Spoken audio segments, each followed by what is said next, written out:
Bonjour à vous. Comme d'habitude, si cette vidéo vous a plu, un petit pouce, un abonnement, éventuellement un petit don, lien dans la description, cela me permet de publier régulièrement si vous appréciez mon travail, bien entendu.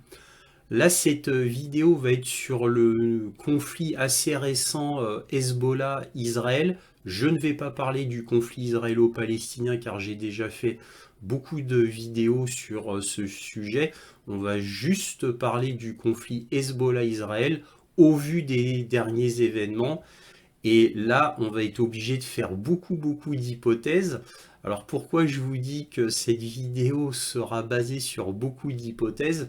Ben, tout simplement parce que il y a des données très importantes qu'on ne connaît pas, c'est-à-dire le nombre de soldats du Hezbollah, la puissance réelle du Hezbollah, et même, j'ai envie de vous dire, les intentions réelles, profondes d'Israël, ainsi que les intentions réelles des États-Unis. Parce que là, le problème est tripartite, voire quadripartite, parce qu'il y a l'Iran, bien entendu, qui est connecté à tout cela. Donc c'est assez difficile de dire une opinion qui serait catégorique. On ne peut pas. Donc c'est beaucoup d'hypothèses, beaucoup d'options possibles. Bon, déjà, on va démarrer par les derniers événements concernant le Liban et le Hezbollah. Alors, uniquement les derniers événements, parce que sinon cette vidéo serait trop longue. On sait que des beepers et des talkie-walkie ont explosé. Ça a beaucoup affaibli le Hezbollah. Alors, certaines voix à l'ONU et les médias non occidentaux, beaucoup parlent de crimes de guerre, puisque ce sont des méthodes que normalement on retrouve que dans des actes terroristes ou des actes de la mafia. Donc beaucoup parlent de crimes de guerre concernant ces beepers et ces talkie-walkie qui ont explosé, puisque d'un consensus général, tout le monde est d'accord pour dire que la majorité des morts et des blessés sont des civils et non pas des membres du Hezbollah.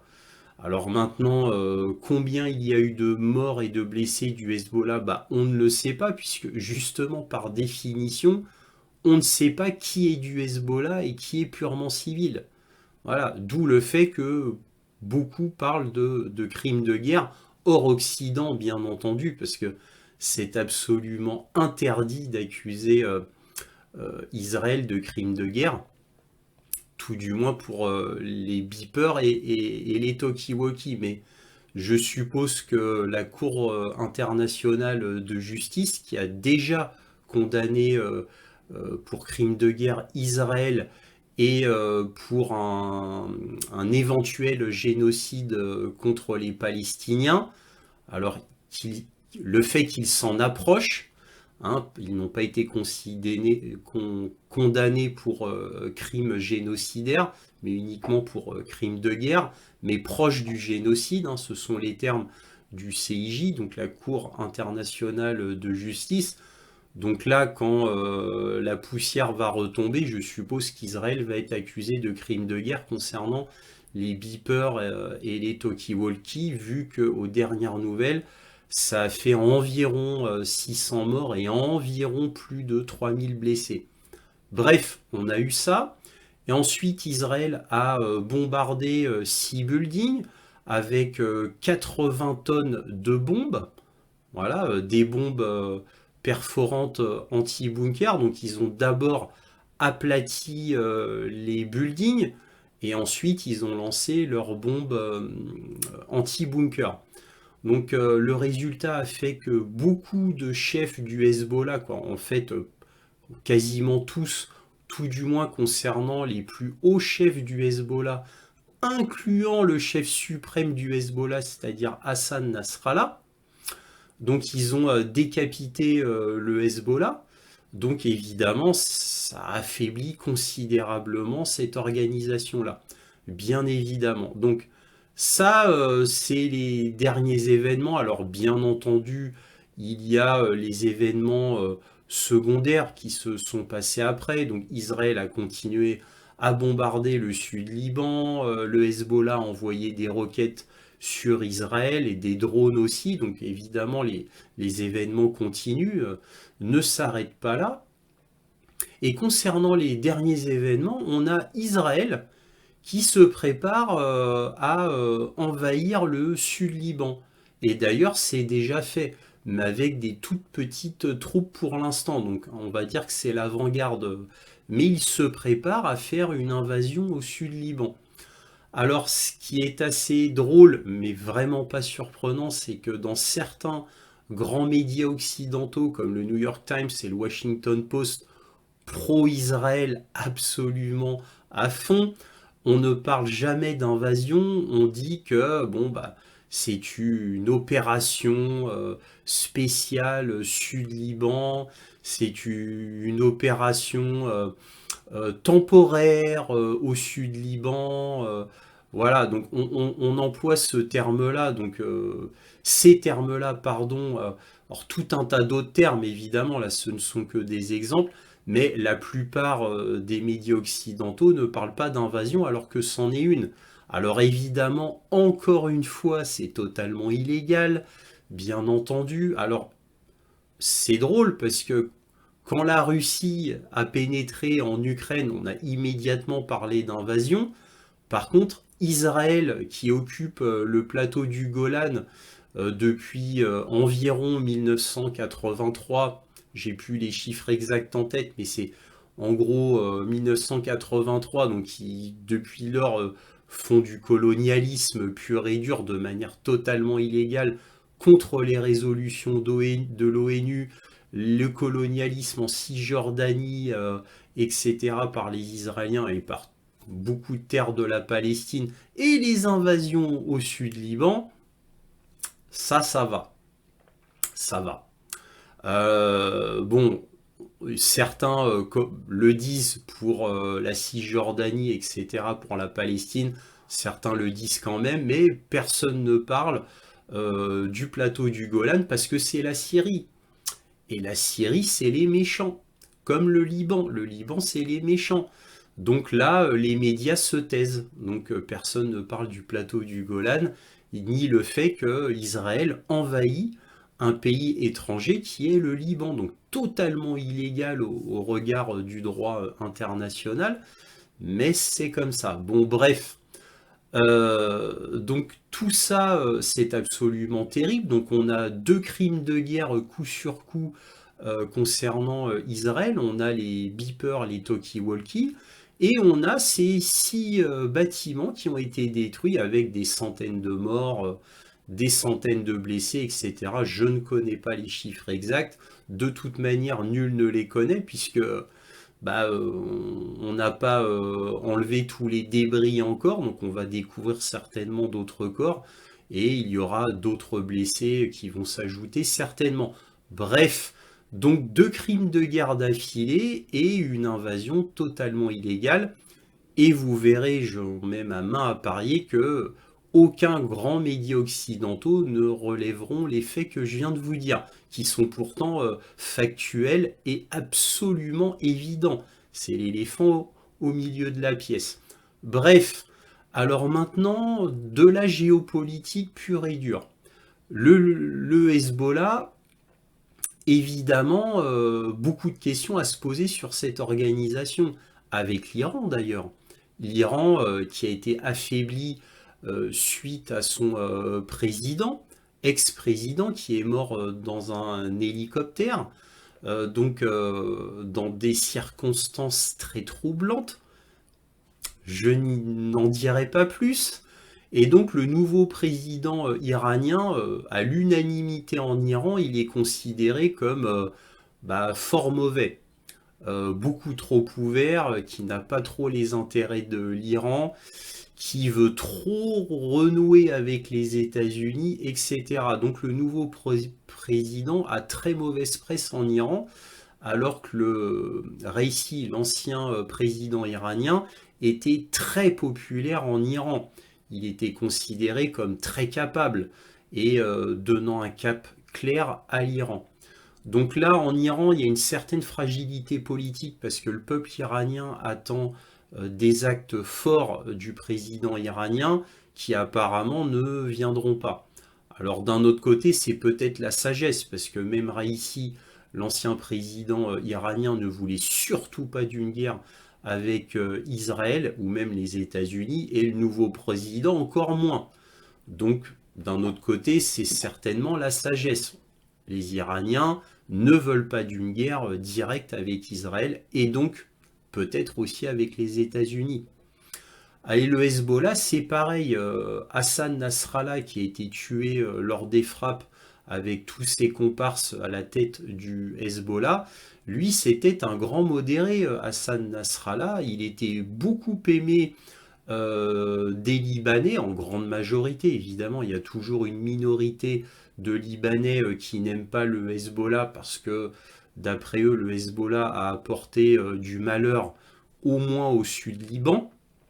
Donc, mais la majorité aimait beaucoup Hassan Nasrallah et voyait d'un bon œil le Hezbollah. Et en fait, la cote de popularité du Hezbollah a explosé après le 7 octobre.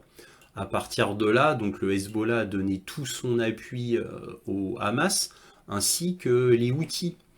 Et même au début, on a eu l'Arabie Saoudite, les Émirats Arabes Unis, Sultanat d'Oman, Jordanie, Qatar, qui ont apporté leur soutien à la Palestine. Bon, ça s'est très vite tu, comme vous le savez si vous suivez les informations.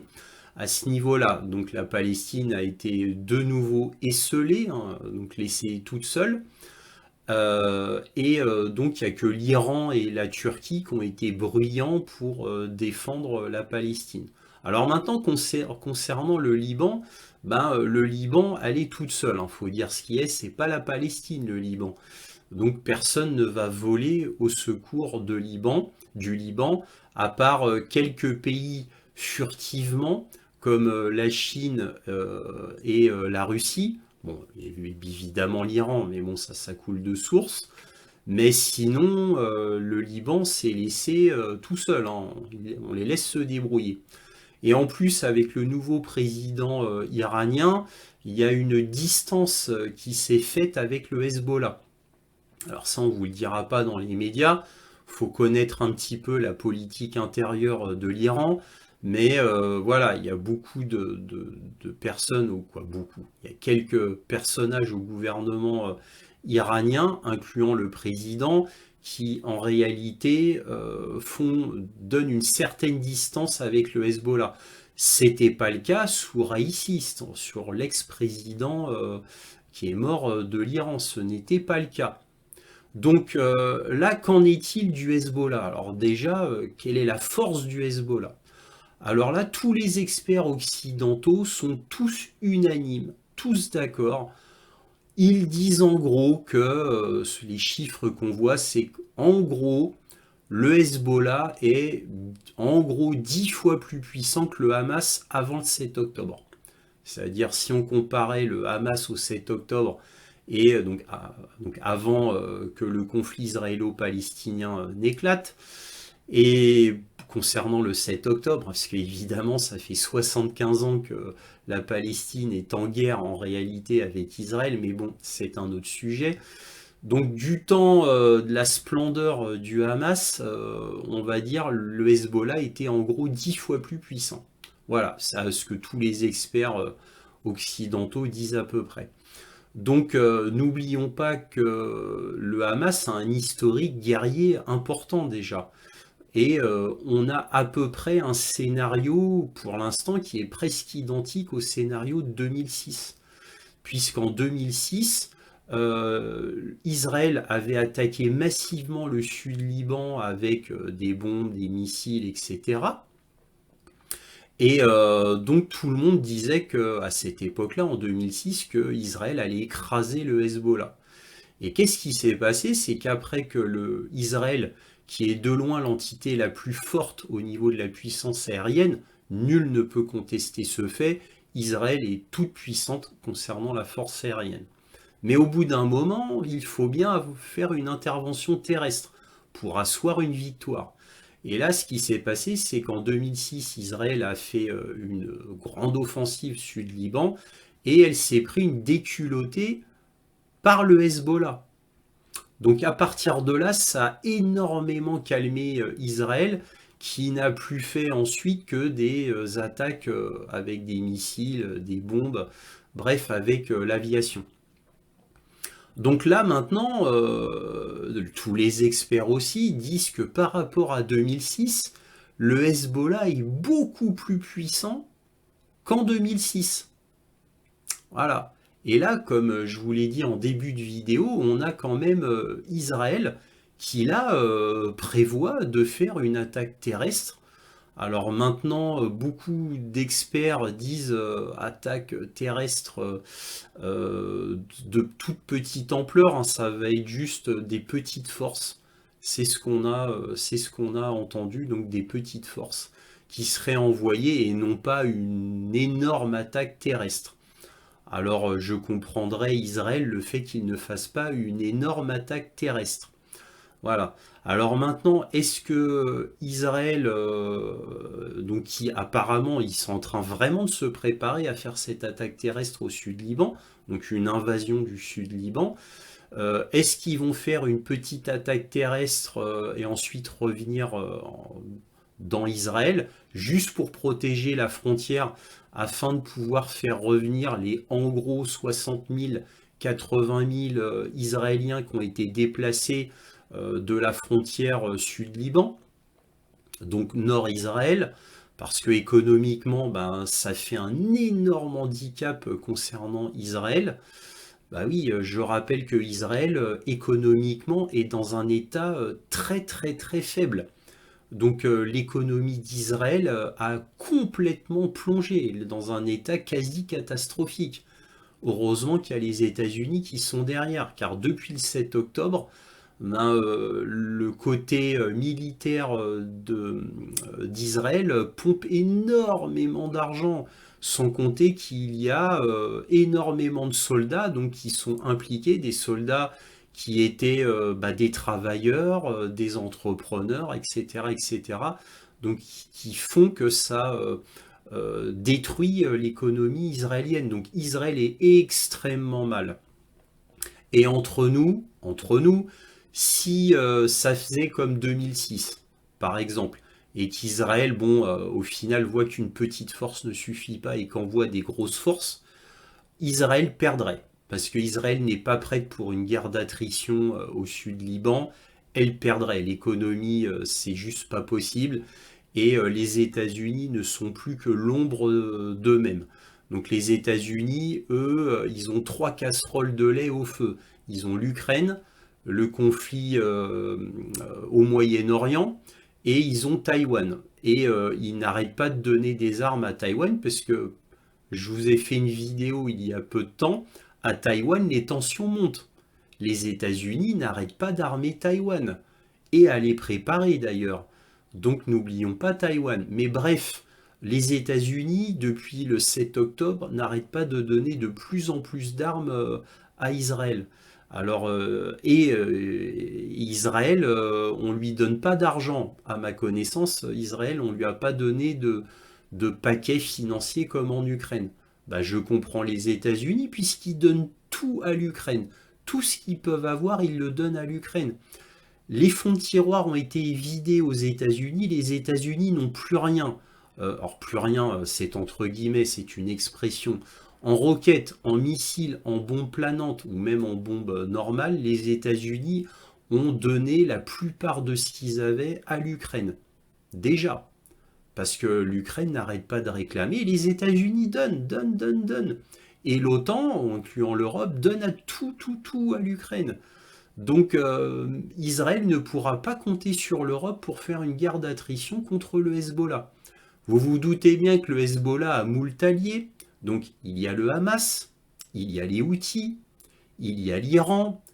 Peut-être furtivement, mais là, attention à prendre avec des pincettes, je n'ai pas de preuves. Mais j'ai lu des rapports qui auraient la Russie et la Chine aussi qui aideraient en douce le Hezbollah. Et d'autres pays, hein, certains disent le Qatar, l'Arabie Saoudite, etc. Alors maintenant, tout ça, c'est à prendre avec des pincettes. Je n'ai pas de preuves. Bref, donc est-ce que Israël, au bout d'un moment, qui voudrait une guerre au sud Liban pour détruire totalement le Hezbollah, bah, va être bloqué? Éventuellement, on ne sait pas, peut-être qu'elle va faire cette attaque, va être bloquée, en imaginant que le Hezbollah n'écrase pas Israël de manière terrestre, et qu'il y ait une sorte d'égalité hein, entre les deux armées. Est-ce que Israël va à nouveau être dos au mur et être obligé de faire encore une fois des attaques type terroristes comme les beepers et les talkie-walkie. Et d'ailleurs, petite parenthèse sur les beepers et les talkie-walkie, on a là une des plus grosses chaînes de télé américaines, ABC News, qui a dévoilé que cette opération des beepers et des talkie-walkie avait pris une quinzaine d'années à mettre en place. Hein. Voilà. Alors comment ABC News l'a su? C'est suite à une source de la CIA qui leur a appris. Donc déjà, ça veut dire que le gouvernement américain était au courant de cette opération à très long terme des beepers et des talkie-walkie, puisque je le répète, le Mossad a mis 15 ans à monter cette opération. Alors, avec l'aide ou non des États-Unis, c'est la grande question. En tous les cas, la CIA était au courant. Voilà. Donc ça, c'était la petite information très intéressante. Alors maintenant, que va-t-il se passer? Voilà, maintenant, temps présent, que va-t-il se passer? Eh bien là, on est dans les conjectures, on est dans les hypothèses, on ne peut faire que ça de toute manière. Parce que là, que va-t-il se passer concernant l'Iran, concernant le Hezbollah? Quelles sont leurs volontés politiques? Là, maintenant que les chefs du Hezbollah bah, ont été étêtés, entre guillemets, quoi, on va dire que les gros postes ne sont plus là au niveau du Hezbollah. Là, concernant le Hezbollah, est-ce que cette organisation va se relever? Parce que comme dirait Nietzsche, ce qui nous tue pas nous rend plus forts. Donc est-ce que le Hezbollah va se relever? Est-ce que le Hezbollah déjà ne s'en relèvera pas au niveau intérieur?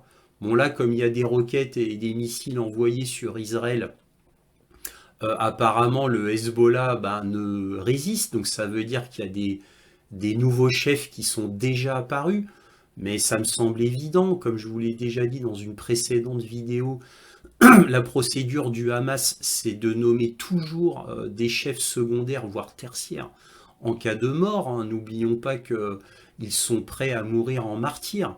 Et le Hezbollah, c'est la même chose, ils sont prêts à mourir en martyrs. Les Houthis, c'est pareil. Faut pas oublier que là, il y a quatre entités très claires contre Israël. On a le Hamas, le Hezbollah, les Houthis et l'Iran. Ça, déjà, faut garder ça en tête. Hein. Ensuite, donc le Hezbollah, si le Hezbollah relève la tête et résiste, le Hezbollah, comme je viens de vous le dire précédemment, beaucoup d'experts disent que c'est une organisation très puissante, militairement beaucoup mieux organisée et disciplinée que le Hamas. Avec, bah, ils ont des chars, ils ont des systèmes antiaériens, ils ont des missiles puissants, etc. Il y a l'Iran derrière, hein, ne l'oublions pas, hein, qui arme le Hezbollah, qui aide le Hezbollah, etc. Ne l'oublions pas. Et encore, ça c'est les informations qu'on a. Qui nous dit que le Hezbollah n'a pas d'autres alliés secrets dans le monde qui les aident pour l'information, etc. Mais en attendant, là, si on regarde les faits, on voit que le Hezbollah a été étêté, que bon, ils ont pris un coup absolument terrible. Donc là, il y a deux petites analyses qu'on peut faire. Est-ce que le Hezbollah, malgré toute son histoire, ne comprend pas ce que veut dire la sécurité, la rigueur, la discipline, encore une fois, en ce qui concerne leur intégrité physique, c'est-à-dire la protection de leur propre sécurité? Est-ce qu'ils sont incompétents, peu rigoureux, ou, et c'est moi mon avis personnel, ou est-ce que ben, les moyens d'Israël sont absolument colossaux? Et c'est le cas. Hein, n'oublions pas que on parle de la CIA, on parle de toutes les ressources des États-Unis qui aident Israël. Bon, ça c'est vrai, mais n'oublions pas qu'il y a le MI6 qu'il y a le MI5 aussi qui aide considérablement le Mossad. Hein, tout ça marche en synergie, sans compter les autres entités, ben, les services secrets français, allemands, norvégiens, etc., etc., qui participent de manière avérée à l'aide, à aider le Mossad. Hein. On a eu des cas avérés dans l'histoire. Donc, en gros, le Mossad a quand même tout l'Occident derrière eux. Ça ne veut pas dire qu'ils participent activement. Ceux qui participent activement avec le Mossad, bah, ce sont les États-Unis et l'Angleterre. Ça, on le sait, bien évidemment. Mais imaginez-vous déjà, c'est énorme. Au niveau satellite, au niveau de l'espionnage informatique, etc., etc. C'est énorme déjà. Bref, est-ce que ce serait plutôt cela? C'est possible.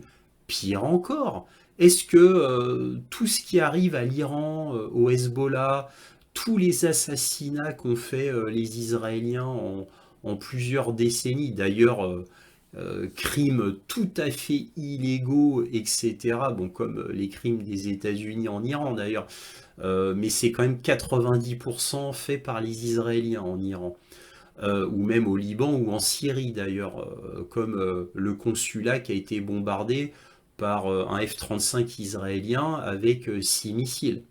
Consulat iranien en Syrie. Bon, j'ai pas entendu beaucoup de médias s'en plaindre énormément. Hein. Vous voyez, c'est totalement illégal. Comme moult et moult choses que font Israël. Mais bon, c'est Israël, donc ça va, ils ont le droit. La Russie, la Chine et d'autres pays n'ont pas le droit, mais eux, ils ont le droit. Ils ont tous les droits. Bref,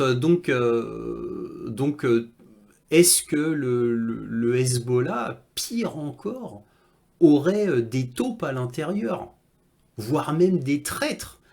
N'oublions pas que Israël a des moyens, pourrait-on dire, illimités. Donc imaginez-vous Israël, le Mossad, qu'approche un cadre du Hezbollah, qui arrive à en approcher un, et à lui dire, bon écoute, je te donne 10 millions de dollars, mais tu trahis le Hezbollah, quoi. Tout simplement, tu trahis le Hamas, tu trahis l'Iran, tu trahis tout le monde. Bref, on te donne 10 millions de dollars. Vous imaginez cette puissance? On parle de personnes qui, en général, n'ont pas beaucoup de moyens. C'est pas des gens riches. Même les cadres du Hezbollah, ce ne sont pas des gens riches. Donc, c'est très tentant pour un membre du Hezbollah, un membre du Hamas, ouais, ou même un membre du gardien de la Révolution, c'est-à-dire un membre de l'Iran. Vous voyez? Donc c'est très tentant. Cette puissance corruptrice d'Israël ne doit pas être sous-estimée, d'Israël ou de la CIA, peu importe. Cette puissance corruptrice, ne l'oublions jamais. Parce que là, les frappes qui ont été faites par Israël, il y a quand même de très très très fortes probabilités que cela ait été fait suite à une infiltration israélienne. Alors cette infiltration peut avoir plusieurs formes. Soit c'est un super espion israélien qui s'est mêlé au sein du Hezbollah, soit c'est carrément une personne du Hezbollah qui a été corrompue par Israël d'une manière ou d'une autre et qui vend les informations à Israël. Tout est possible. À mon avis, c'est ça le plus possible. C'est vraiment ce cas-là le plus probable. Donc, bref, tout cela est très préoccupant, ça peut embraser tout le Proche-Orient. Alors, gloire éphémère d'Israël, si c'est la gloire éphémère, bah, c'est le coup des beepers, des talkie-walkie, et le coup de Hassan Nasrallah qui est mort, et de ses comparses au sein du Hezbollah. Donc ça, c'est une gloire peut-être éphémère, dans le sens qu'après, Israël va mordre la poussière après. Ou est-ce une victoire totale, c'est-à-dire que le Hezbollah ne réagira pas, l'Iran ne réagira pas, puisque tous deux ne veulent pas d'une guerre avec Israël, éventuellement avec la participation des États-Unis. D'ailleurs, c'est la puissance des États-Unis qui fait qu'au Proche-Orient, bah, les États arabes ne volent pas au secours de leurs frères palestiniens ou de leurs frères libanais. Bien évidemment. Vous allez me dire, il y a le coup des sunnites et des chiites qui ne s'entendent pas, etc., etc. C'est vrai. Mais là, à ce niveau-là, quand il y a Israël mêlé à ça et que Israël tue des Arabes et fait des actes absolument barbares, atroces, crimes de guerre, là, les pays arabes vont au-delà de cette querelle religieuse entre sunnites et chiites. D'ailleurs, on l'a vu grâce aux Chinois qui ont réussi à rabibocher l'Iran et l'Arabie Saoudite, et même euh, la Syrie, qui revient dans la Ligue arabe. Donc il y a une renormalisation qui a été faite, ils ont mis de côté ces querelles religieuses, c'est fini tout ça. Donc que va-t-il se passer? Le problème c'est que, quoi, plus simplement, si le Hezbollah et l'Iran baissent la tête, eh bien ça ne veut pas dire que Israël serait gagnante. Parce que ça ne veut pas dire que le Hezbollah serait complètement mort. Loin de là. Ça voudrait juste dire que le Hezbollah et l'Iran sont prêts à avaler des couleuvres, sont prêts à être humiliés au maximum. Tout ça pour leur plan sur le long terme. C'est-à-dire le temps que l'Iran fabrique effectivement des missiles nucléaires, que le Hezbollah n'embrasse pas le Sud-Liban parce qu'il pourrait être impopulaire, on ne sait jamais. On ne sait jamais. Et le Hezbollah, encore une fois, ne veut pas d'une guerre avec Israël. Déjà, Hassan Nasrallah l'avait dit. Encore une fois, un grand modéré, Nasrallah, et je le répète encore une fois, euh, on va dire pas très aimé, mais assez apprécié globalement des Libanais. Donc on a ce scénario-là, c'est-à-dire où l'Iran, le Hezbollah baissent la tête, se font humilier comme jamais, ont une réputation absolument horrible, mais pas de guerre. Et là, Israël se retrouverait le bec dans l'eau. Parce qu'il ne faut pas oublier qu'Israël, avec Benyamin Netanyahou, eux, ils font une escalade au maximum parce qu'ils veulent une guerre. Ils veulent que le Hezbollah participe à fond. Ils veulent même que l'Iran participe. C'est le rêve le plus cher de Benyamin Netanyahou. Hein, Benyamin Netanyahou a fait une escalade maximale en Palestine pour que le Hamas fasse des choses absolument terribles afin de donner le prétexte à Israël de détruire complètement la Palestine. Ce n'est pas venu. Ils ont perdu la guerre avec le Hamas en Palestine. Israël a perdu la guerre. Tout le monde est d'accord là-dessus. Malgré qu'ils aient tué les chefs du Hamas. Hein, bon, certains chefs du Hamas. Là, le coup a été terrible pour le Hezbollah, mais si le Hezbollah ne dit rien et joue purement la défensive, Israël a perdu aussi. Parce que Israël a besoin d'une guerre. Eh oui. Alors Benyamin Netanyahou a besoin d'une guerre.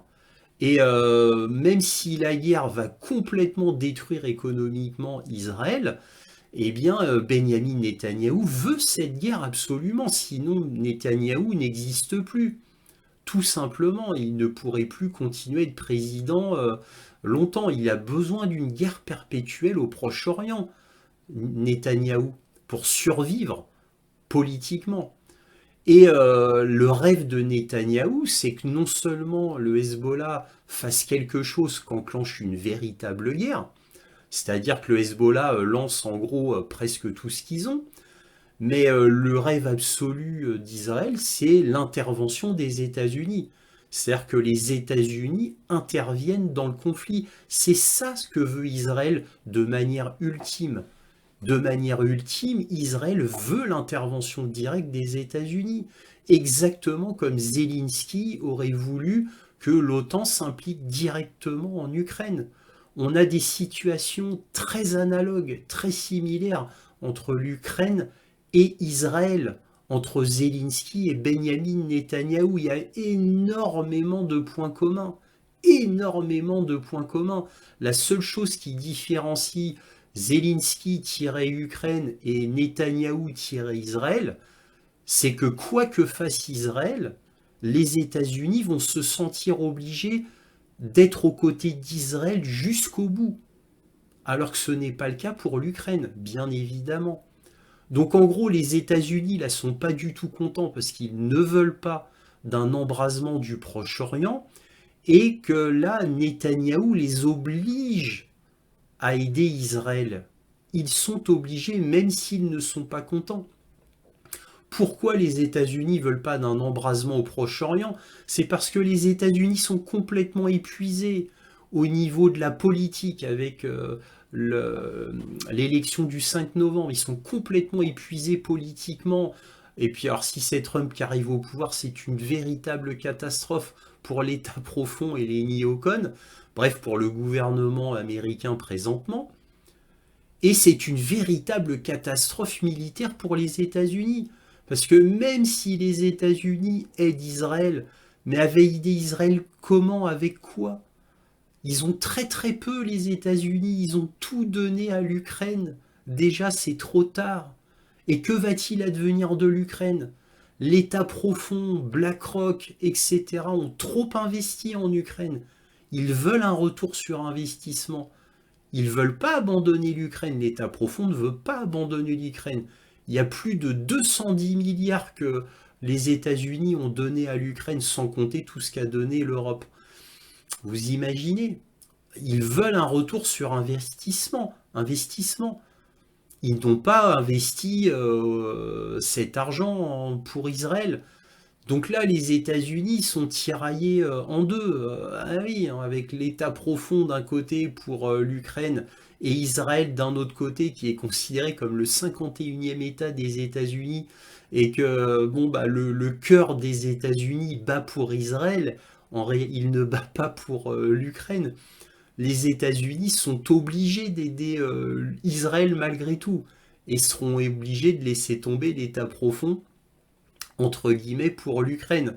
Je dis bien entre guillemets, mais bon, connaissant les États-Unis, serait bien capable de saigner les États-Unis jusqu'au bout, quitte à détruire cette fois pour de bon totalement leur économie, tout simplement pour faire la guerre sur deux fronts. Connaissant les États-Unis, je pense qu'ils feraient plutôt ça. Mais bon, bref, vous voyez, c'est très complexe. Et là, on ne peut faire que des hypothèses. Vous voyez? Mais en tous les cas, une guerre d'attrition au Liban signerait la mort d'Israël, une attaque massive d'Israël contre le Hezbollah au sud-Liban, pour moi, ce n'est que mon opinion, bah, signerait peut-être même le fait que Israël soit rayé de la carte. Alors pas au niveau nucléaire, je dis ça de manière imagée, c'est une expression, parce que rien n'empêche, je dis bien rien n'empêche, que le Hezbollah d'envoyer par exemple 1000 roquettes, ensuite 1000 missiles sur Tel Aviv, et ensuite 1000 roquettes et 1000 missiles sur le plateau du Golan. Rien ne les empêche. Alors, ils auraient pu faire ça il y a déjà bien des années. Pourquoi le Hezbollah n'envoie pas tout ce qu'ils ont sur une seule cible, Tel Aviv, et qu'ils envoient sur des cibles bidons comme ça? Ah, vous avez tué un de mes chefs. Ah, je suis pas content, hein. Je vais riposter, hein. Et les ripostes de l'Iran et du Hezbollah, pourquoi sont si faibles? Et en fait, tout le monde est d'accord pour dire qu'elles sont complètement symboliques. Parce qu'ils ne veulent pas de guerre avec Israël. Parce que le Liban est à terre déjà. Le Hezbollah n'est pas une surpuissance non plus. Le Hezbollah, c'est une propre difficulté. L'Iran a ses propres difficultés économiques, politiques, etc. Eux, ils jouent sur le long terme. Ils ont parié sur le long terme. Israël, lui, ne joue que sur le court terme. Uniquement. Uniquement sur le court terme. Parce que là, Benyamin Netanyahou est en urgence absolue. Donc, pour sa survie.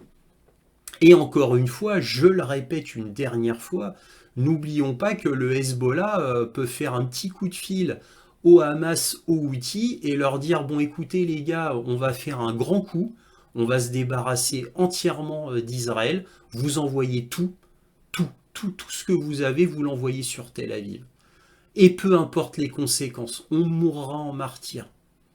Les États-Unis, allez, même si les États-Unis interviennent totalement avec tout et qu'ils envoient des bombes sur le Yémen, sur la Palestine et le Liban, on aura détruit Israël, on aura fait ce que personne n'aurait jamais pensé, on mourra en martyr et on ira au paradis. Mais réellement, c'est comme ça qu'ils pourraient penser. Et c'est un scénario extrêmement réaliste. Surtout qu'il pourrait compter sur une chance, une possibilité, comme quoi bah, les États-Unis n'interviennent pas du tout pour éviter un embrasement total. Parce que, bah oui, poussons la logique jusqu'au bout. Le Hezbollah, avec l'aide des Houthis, du Hamas, je dis n'importe quoi, hein, ils arrivent à leur fin. Ils arrivent à détruire, entre guillemets, Israël. Il n'y a plus vraiment d'Israël, hein, à part des civils. Voilà, voilà. Les États-Unis, foudrage, bon, voilà, ils veulent tout détruire. Ben, qu'est-ce qu'empêche ensuite le Hezbollah de dire écoutez, moi il me reste encore quelques milliers de roquettes, quelques milliers de missiles. Si vous faites ça, si vous faites ça, eh bien moi j'envoie tout ce que j'ai sur les dépôts de pétrole, sur tous les producteurs de pétrole, j'envoie tout sur les Émirats arabes unis, l'Arabie saoudite, le sultanat d'Oman, et vous n'aurez plus de pétrole, vous les États-Unis. Voilà, c'est aussi simple que ça. Et voilà, ah, on peut aller loin comme ça, hein. Il y a plein de moyens, en- entre guillemets, militaires, diplomatiques, pour calmer les États-Unis. Le Hezbollah a plein de moyens, hein. Il suffit de faire un petit peu marcher son imagination, hein. Et encore, hein, il pourrait dire carrément, je tape vos alliés avec mes missiles dans la région. J'en sais rien, je balance des trucs comme ça. Mais vous voyez, si vous êtes dans un état d'esprit de martyr, bah, j'ai envie de vous dire, rien ne peut vous arrêter et tout devient possible. Là, le fait que Israël est toujours là, c'est la peur des États-Unis, des pays arabes. C'est tout. Mais si jamais les États-Unis n'interviennent pas pour aider Israël, à mon avis, il y aurait très vite un changement de mentalité chez les pays arabes. Et peut-être que dans le rêve les plus fous de l'Iran et du Hezbollah et du Hamas, ce serait qu'il y ait une ligue arabe qui ne fasse plus qu'un et se ligue contre les États-Unis. Pas au niveau militaire, hein, j'entends au niveau du pétrole, etc., etc. Vous voyez? Donc il y a beaucoup de choses possibles. Là, on part dans tous les sens, hein. C'est des options à non plus finir. Mais vous voyez, il y a énormément de choses à dire. Il y a tellement d'hypothèses que l'on peut faire. Mais en tout cas, voilà l'état des lieux. C'est qu'Israël, là, au niveau militaire, ben, elle est en réalité faible. En réalité, parce qu'elle a déjà donné énormément. Les États-Unis sont en réalité faibles. Donc tout n'est pas gagné pour Israël. Évidemment, rien n'empêche dans les options qu'il y ait une victoire totale d'Israël, c'est-à-dire que ben, leur première invasion du Sud-Liban se passe très bien, ça les enhardit et fasse une plus grosse attaque au Liban et détruisent complètement le Hezbollah. Ça peut être ça aussi.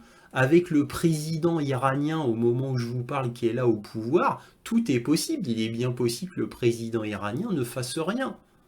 Tout simplement pour préserver l'Iran. Et oui, et oui. Donc, vous voyez, il y a beaucoup, beaucoup de choses à dire. Bon, là, j'ai déjà énormément parlé. Je vais m'arrêter là. Si cette vidéo vous a plu, un petit pouce, un abonnement, éventuellement un petit don, lien dans la description. Merci à tous de votre soutien à cette chaîne. Et toujours, soyez curieux.